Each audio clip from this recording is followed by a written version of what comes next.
again. Eh? No, I'm in the height.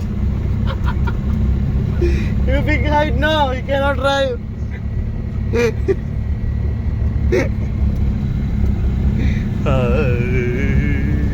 Hi hello, ഞാൻ പറഞ്ഞതുപോലെ ഞാൻ മാട്ടുരച്ചൻ്റെ പള്ളിയിലാണ്. പിറ്റേ ദിവസം മോശനായതുകൊണ്ട് കോഴിക്കോട് ഉണ്ടാക്കാനുള്ള തേങ്ങ ഇടാൻ വന്നേക്കാണ്.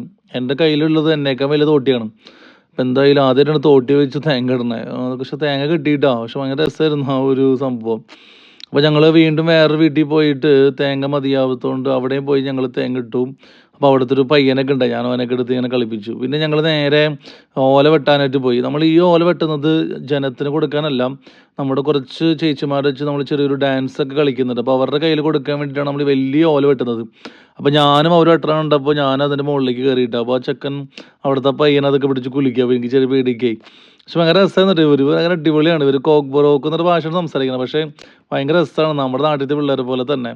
പിന്നെ ഞങ്ങൾ ജനത്തിന് കൊടുക്കാനുള്ള ഓല വെട്ടാനായിട്ട് വേറൊരു വീട്ടിൽ പോയി. അങ്ങനെ ഓലയൊക്കെ വെട്ടിയിട്ടു. നല്ല ഓല, നമുക്കിവിടെ പച്ചോലയാണ്, നമ്മുടെ അവിടുത്തെ പോലെ കുരുത്തോല കിട്ടുന്ന എളുപ്പമല്ല. അങ്ങനെ ആ ഓലയൊക്കെ എടുത്തിട്ട് ഞാനും മാട്ടിനച്ഛനും പിള്ളേരൊക്കെ നേരെ പള്ളിയിലേക്ക് വന്നു. നമ്മുടെ പുറത്താണ് നമ്മൾ സെറ്റ് ചെയ്തേക്കണം. അപ്പോൾ അവിടെ നമ്മൾ പ്ലാറ്റ്ഫോമൊക്കെ ഇടായിരുന്നു ആ സമയത്ത്. അപ്പോഴേക്കും നമ്മുടെ ചേച്ചിമാരൊക്കെ വന്നു, ഡാൻസൊക്കെ പ്രാക്ടീസ് ചെയ്തു. അപ്പോൾ നമുക്ക് ഇവിടുത്തെ ഓശാന നമുക്ക് കാണാം. അപ്പോൾ അത് കണ്ടിട്ട് നിങ്ങളുടെ അഭിപ്രായങ്ങളൊക്കെ പറഞ്ഞോളൂ കേട്ടോ. അപ്പോൾ ഓക്കെ, താങ്ക് യു.